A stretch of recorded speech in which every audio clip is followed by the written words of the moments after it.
Hey guys, welcome to today's show. So I have a very special guest and very special friend on with me today. His name is Vincent Hu. He's based in New Jersey at the minute, but he wasn't always there, and we can dig into that a little bit later. So he's married, he's got two beautiful young daughters, a homemaker, a tent maker, not literally speaking. He has no intriguing hobbies or interests, and he is even bored by Arsenal, which I remember was his boyhood kind of football team that he supported like fanatically, and now he's just meh about them.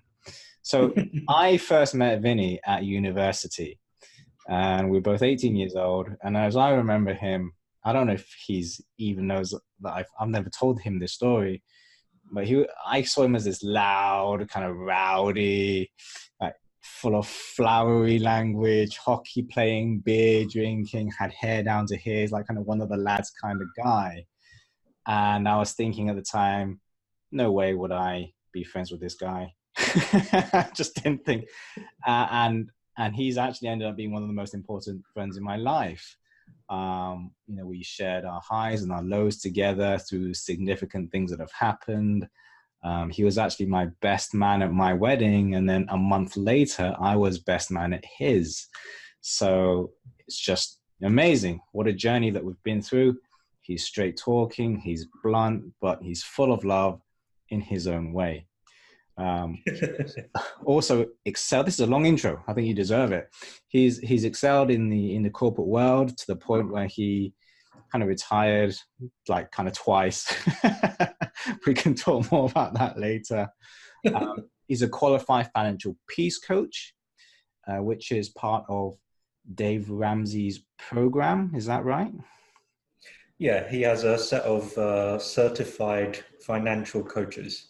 Great, and you're one of them, yeah. And you're also an elder at Hoboken Grace Church. That's right. Great. Vinny, how are you? I'm great, thanks. Great. Yeah, good to be here. Thanks for having me on. You've been in America for how long now? Coming up to 11 years now. And next month. Sound very British. That's right. It's good. Because I've met your kids and they don't. But they're proper Americans, except for a few words. My little one likes to say tomato. It's good. That's good. That's good. I mean, I even said I'm saying Z. Z. At least yeah, I've gone Z and routers. I used to do networking, so routers and switches. Yeah. Cool.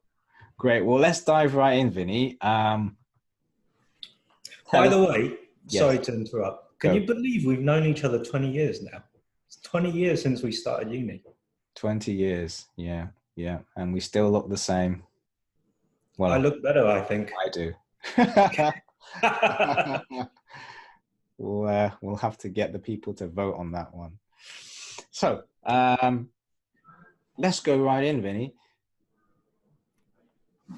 Why don't we talk about, actually start where we first met? I can't remember where you came from. You came up from Kent to Manchester to study. What was that like for you? Maybe from that point to I don't know, the next significant thing that happened for you, and how we ended up kind of growing closer. Yeah. I grew up in a pretty boring part of the world, a suburb of Canterbury. Not a lot happens in Canterbury, and even less goes on in the suburb of Canterbury, in a little seaside town. I had to get a bus 10 miles to go to school every day. And I was pretty bored where I was, so I wanted to get away. So the closest university that I applied to was 100 miles away. And I picked Manchester, and because it was a big city, there was a lot going on. I really enjoyed it. And I guess although I had really no complaints, I don't think I had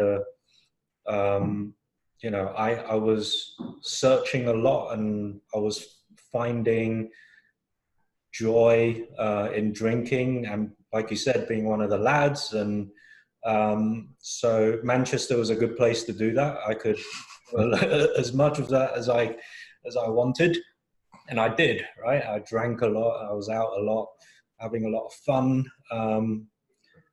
seeking the pleasures of life, if you like. So yeah, that's how I ended up in Manchester, and I was there for 5 years in total.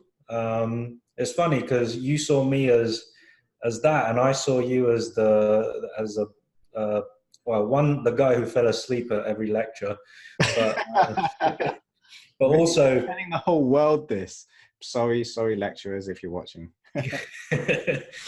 um, Yeah, but you were also, on the one hand, the boring guy, right? You were like the good angel, like always telling me what I should be doing. But also, I don't think I quite appreciated it early on. But you were always the one who was, um, had a sensible things to say. You were steady. You were a steady influence in my life, and one that I could go to. Excuse me. Okay, that's a nice way of saying boring. Thank you. So, and how did we connect, Vinny? Like, you're an elder at Hoboken Grace Church. The beginning of that journey was around that time at university. What was that like for you? Yeah. How did I kind of become a Christian? So I'd gone to church since the age of 9. I was I knew all the right answers. I think if you go to Sunday school enough, you kind of know what to say, right? Which is read the Bible, pray, and then something along those lines, and that was generally the right answer. It was like a English comprehension test every Sunday, and I was pretty good at school, so I did well. Was able to put on a good facade. I think at the age of 15, believe it or not, I was in Taiwan, and it took an American door-to-door evangelist who knocked on the door, and he actually asked me, "Who is Jesus to you?" That was the first time I actually was challenged. I didn't have my own faith. It was a built on sand, as the Bible would say, right? And I think as I reached teenagehood and I didn't have to go to church because my parents stopped forcing me, I just grew to resent it a lot. And it was interesting because I came into uni just leaving the church, and you had just become a Christian coming into the church. And, we're both kind of Chinese in England. So we had this shared sense of culture, but very different views of the world. And I remember having good, debates with you on the way to uni for 3 or 4 years. And I think, I, like a lot of people, was resentful of Christians, not necessarily just Christianity itself. I felt there were a lot of people that I grew up with who were hypocrites. But believe it or not, you were very influential because you were not any of those things. You were very patient with me. I would, I remember being provocative with you, right? I probably swore extra just I was around you, just to provoke some sort of response. But, for 3 or 4 years, you were just so patient and loving towards me. I think when I reached, a crisis in my life, which was a whole different story, essentially chasing after the wrong girl and getting my heart broken and being alone in London in a job. I had no one else to turn to, and you were the person that I called to talk to. So that's kind of how I think God softened my heart and got me ready to listen to him again. Awesome, man. Awesome. So that journey. What was your memory of that? Just curious. Vague. Gotta be honest. I'm thinking, which girl? That's so My wife's probably going to see this. There were no other girls. no, no, girls. It's just like all hypothetical here. And in London, then when you moved there after graduation, and that's when after spending 3-4 years kind of building our friendship, you moved to London. We continued that, but from a distance, and you found yourself a church. And was that the place where then your faith really grew, where you kind of committed or recommitted? I think I was baptized just before I moved to London for a job. So I was pretty on fire, being a new Christian, just going into London. That was funny. I remember. Sorry to interrupt. I remember Yeah. that we had your baptism at Ivy Church, and you invited a whole bunch of your friends, and they weren't Christians, so they thought they'd celebrate by buying you shots. No. It was like the middle of the day in a pub, with, and they bought you shots. oh yeah, I'm quite embarrassed, and I didn't know any better, so I did the shots. Yeah. That's funny. Yeah. Youth, hey? So London. Yeah, so I think I was just really on fire with God, and God really used a couple of large experiences, I think, just to really break me down, because, I had this new relationship with him. I was thirsty for knowledge. I read a lot, I was praying a lot, and God was answering prayers left, right, and center. So that was really awesome. But I think, just going off, continuing that conversation, how I found God was really getting my heart broken in a relationship. And right after moving to London, I met my now wife, and because she was a Christian as well, and I just become a Christian, we got talking, and I liked her and I wanted to pursue it. But through that experience, God really showed me that I had relationships completely wrong. I was, I was thinking about myself. I was, everything I was doing was really ultimately selfish. It was all about me. And, if it worked out, great. If it didn't work out, then, they were just, she would have been just collateral damage, right? And in none of this was God anywhere in the conversation. So God challenged me to put him first, put her second, and me last, which at that time translated to not trying to get her, not pursuing her, basically. So deciding not to do that was probably the hardest and most unnatural thing that I'd ever had to do. And I remember praying with God and just like arguing with God for days, weeks. But I think submitting to God in that and not doing it was probably the most significant event or process of my adult life, because really I understood what in his strength means through that. Without it, I would, if I had pursued her, I would have done it in my strength. But not doing it and seeing God work in that really has allowed me to trust God ever since, in a really more tangible way than before.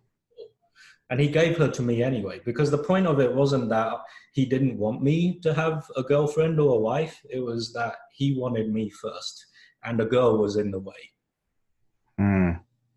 So how do you get through that? You make the decision to put God first. How did you live that out in that period until you guys got together? It was just, actively sabotaging the relationship in many ways. Okay. Right. So, if I was being a gentleman and trying to get a girl to like me, I would probably pay for meals. I would get little gifts, maybe call her and what have you. I did none of those things.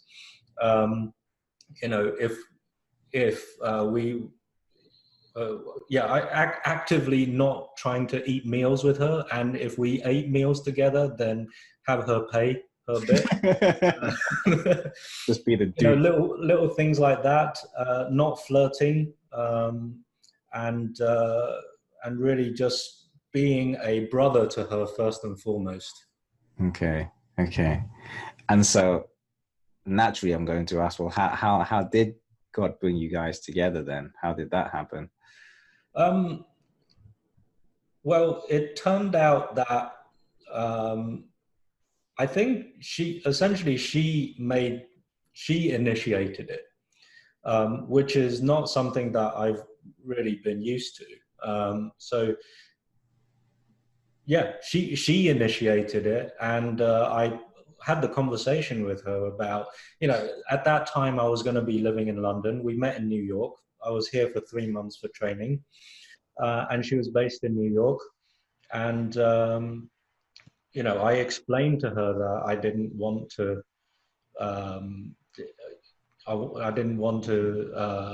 Well, yeah, if we were to get together, I wanted to be serious about it, and not string her along, essentially. And with her initiating it, and a lot of prayer together, and getting to know each other without, you know, romantic aspect in it. I think it was just through several weeks of that, before we got to the point where we thought, okay, no, this is actually a God honoring decision to get together.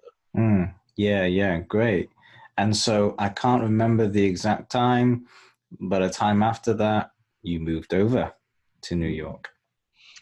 Yeah, she moved over to London first, Okay. um, which was quite a miracle. But yeah, she transferred to London, and we were ring shopping within 3 months, and we got married the year after that. Mm, great. So now fast forward, Yep, you've been 11 years where you are now, and two beautiful daughters. We said, how old are they? 10 and 7. 10 and 7. Uh, in the introduction, I said that you've retired twice. You're 38 years old. How did you retire twice? Tell us. So actually, I've got to credit you as well. A big part of it was I started working. I was working for Goldman Sachs, you know, the premier investment bank. I was earning good money, but I had none at the end of every month. I had no money. I couldn't figure out why. And then you told me to start tracking spending and start budgeting and start thinking about my money, which is, you know, coming from a student days where you just lived off the overdraft and credit cards. That was a new concept for me. So I dug a lot more deeply into it, and a sermon on it once at my church in London really challenged me on um, debt and how to think about it. And essentially, so through learning that, my wife and I were able to get on the same page, and she has her own awesome story on how she learned about money. But we got on the same page. We lived within our means. We saved steadily, but aggressively, and we chose not to increase our lifestyle too much as we increased our income. And essentially, we were able to, you know, with pretty high incomes, which we're very thankful for, but we were essentially able to have one of us quit and the other one go part-time. Mm-hmm. So you did that, or you did that, that, and did that, that was your first retirement. Did that, yeah. So that was 3 years ago. It was interesting because at that time I was working for a startup, living the dream, you know, startup which exited later that year after I quit. And Su Min had just made managing director at Goldman Sachs. And so both of us were on this, very high trajectory in our careers. And yet things were miserable at home. Our nanny quit and our kids were crying every night for 3 weeks. And we got together and said, why are we doing this? And it just became untenable. And that work was never going to be, never was and never was going to be our main priority in our lives. And so something had to give. And I decided to quit. So I quit. And then 3 months later, my wife also decided she had enough. So she quit. So 2016, we were able to, and thankfully we'd had enough saved up. So we were able to just spend 6 months together, neither of us working, without money worries, while we, really enjoyed time with the kids, recalibrated ourselves, and just had a great time to just refill each other and just have a great time. It's really great that you through the hard work, through your advanced planning that started years ago, you were able to really benefit from that as a couple and then ultimately as a family. So you had those 6 months together. Yep. To recalibrate, as you said. And what came out of the back of that? So we took turns. So my wife decided she wanted to stay home. So she stayed home for 1.5 years. I went back to work, went to a consulting company. I worked for another 2 years, and God came calling, because throughout this period I'd been developing the ministry at Hoboken Grace, the stewardship ministry. So teaching people how to plan financially, how to honor God and submit to God in the area of finances. And we essentially had to run a campaign. And in 2017, I squeezed my day job into 4 days and did a bunch of work for the church while we took 700 people through the Financial Peace University course. And after that, essentially, my wife decided God was calling her back to the workplace. So she went back to the workplace, and it felt natural for me to once again focus on the home and focus on the ministry. That's great. Just thinking there, was it easy for you to do that? Was there any stigma attached?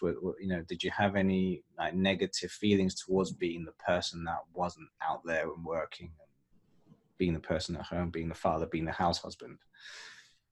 No, actually, no. I think 2 things I would mention. One, I was very fortunate to have grown up with my mum being the main breadwinner. And so throughout my teenage years, it was my mum working. My dad, stepdad, was a little bit older, so he retired early and he stayed home with me. So that kind of normalized it for me. But I think the second thing was leaving the startup at the point where we were really ramping up to sell the company, it was about to be the most exciting period, if you like, from a work perspective. But letting go of that and still seeing the successes of it, because I had stock in the company, and being able to enjoy the fruits of it, and being that time of really recalibrating and pursuing God in that period, I think just knocked a lot of the ambition out of me, the selfish ambition out of me. And so the ability to stay home, spend time with the children, and work on a little bit of technology in my spare time, and working for the church, I have no regrets at all at this point. It's really fulfilling, actually. Great. I was just about to ask you that. That sense of fulfillment. That's really what gives you peace about the whole thing, right? Yeah. So you said that you and Sumin, your wife, took 700 people through Financial Peace University. Yeah. Financial Peace University is a 9-week course that goes through several aspects. It's a very practical course of financial management, such as budgeting, paying off debt, insurance, investments, and so on. And we ran a campaign that essentially took as many of our church members as were willing through it. And in the process, what we found is we can change the culture of the church because we did so many. So we changed the language of the church. So we were all using the same language. What does it mean to have an emergency fund? We were all on the same page at that point. So taking 700 people through that was a lot of work. It was amazing to see how God did that. I can't take credit for it. Suman and I, we worked hard during that period. The entire church staff and the volunteers worked very hard throughout. But just to see God, show up time and time again was awesome. I mean, a couple with 30 credit cards going into the course and a year later paying off $200,000 because they started a side hustle that just took off. And being in $300,000 worth of debt and tithing throughout that faithfully is awesome. I think, church workers on meager incomes, being able to get out of debt very quickly and be able to, serve the people, work in full-time ministry, which is really hard. But being able to do that while also planning for their financial future, it's been really awesome to see. And finally, I think marriages and seeing marriages improve, that was the biggest surprise. There's a lot of couples out there who have been married, some for a very long time, that are just not on the same page with regards to money. Money problems is the #1 cause of divorce in the USA, and I would probably guess it is in the UK as well. So a couple with $10,000 worth of debt and no emergency saving is twice as likely to get divorced as a couple with $10,000 of emergency fund and no debt. Not really a lot of money, not an insurmountable amount of money, but why put your marriage at risk for that that amount of money? And then why is that actually, Vinny? Is that because if an emergency occurred, the stress of not having to be able to sort out that emergency with available funds, is that what causes the marriage to break? Yeah, I think there's that stress. If you have a car problem, you don't just have a car problem, you have a car problem and money problem, right? If you have a medical problem, you have a medical problem and a money problem, especially in the US where we don't have the NHS. And money is just such an important part of our lives that if you're not on the same page, we talk about it as like building a house. You got two people in a marriage with two different blueprints trying to build a house together. It's just not going to work. And so we teach people how to get on the same page, how to talk about money constructively and not manipulatively. And I think seeing marriages saved and improved has been the biggest pleasant surprise going into it. Yeah, that's incredible. That is really rewarding work. And you touched on the mechanics, right? There's the systems, and I'm sure there are certain processes that you follow to help people maneuver money around to make it work for them. But I assume that before all of that, you're having to change people's fundamental views of money and the meaning of it, right? Are you able to briefly sum up what that change is? It's yeah, and I think that's where, as a Christian, I think the Christian's view of it is going to be different than the non-Christian view of it. The course is very helpful, and tens of thousands of non-Christians follow the course as well, if not hundreds of thousands.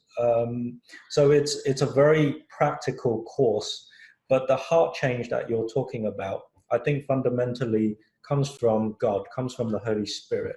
And each part of the course allows the participants to submit and to give up a little bit of resistance, give up a little bit where people think they know better than God, and to take that step of faith and to and I'm not just talking about giving. I think a lot of people go straight to giving. It's not just that, but submitting to God, and I think God really shows up and enforces that. So some of those things might be contentment. How does contentment manifest itself? Living within one's means, right?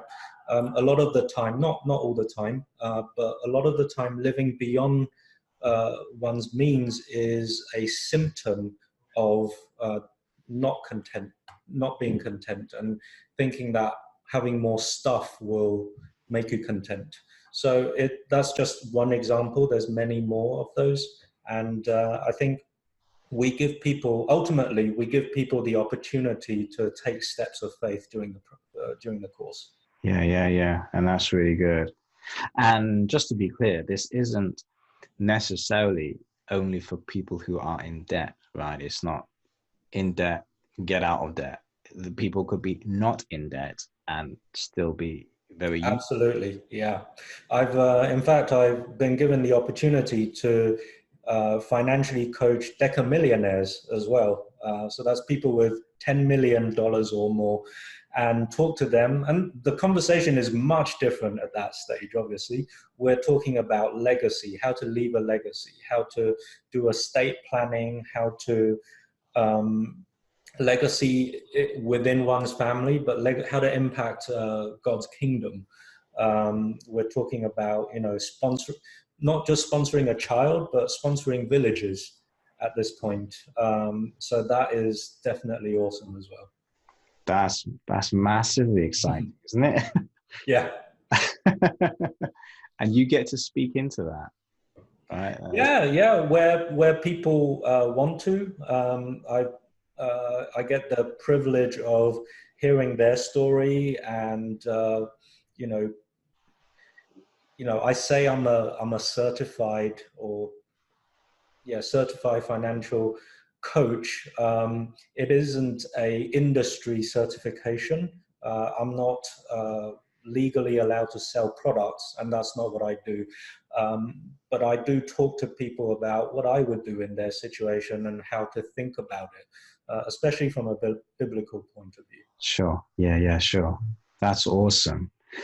And so doing what you're doing now, Vinny, and this isn't even your full-time gig, right? This is what is it? Is it a seasonal thing? It's a part-time thing at the moment, and this in itself is a step of faith. And I don't know where it will lead. It could come crashing down. I could suck at this, so we'll see where it goes. But right now, I hope to spend a day or two a week doing this, and see where God leads. Sure. I'm interested in this, and I don't know if it ties into what we're currently talking about, but it might seem like a bit of a left field question. What's the worst thing that you think has happened to you in the past, and how did you recover from that?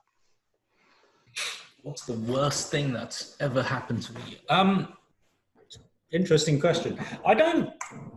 Nothing traumatic, nothing movie worthy. If you were making a movie of my life, I think it would be pretty uninteresting.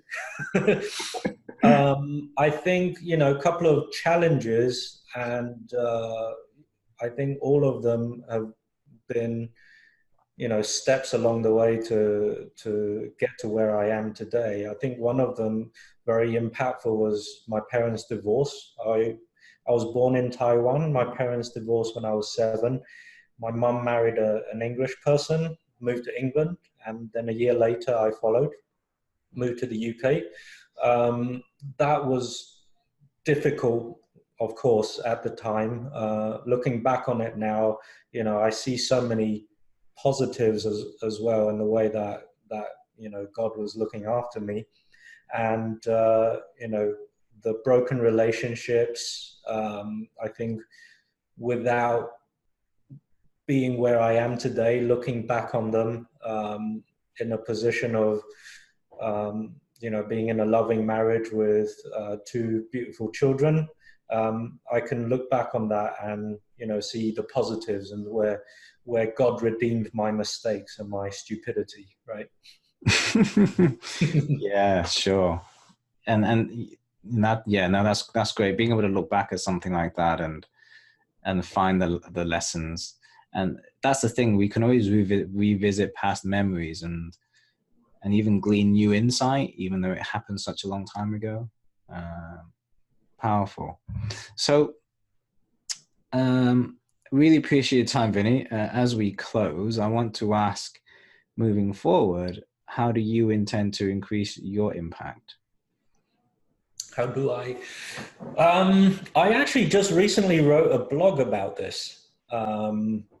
So how do I? So I'll give you the summarized version. I think a lot of people want to make an impact, and they want to do something big very quickly. Build a tech unicorn and sell it and be a gazillionaire by the time they're 30. I actually encourage people to take a longer view. So I think our ability to make an impact would probably change if we stop thinking about the next 5 years, but think about the next 5 generations. And if we think multi and intergenerationally about how we're going to impact things, I think that comes down to people. It comes down to the small relationships, and I liken it to compounding interest, right?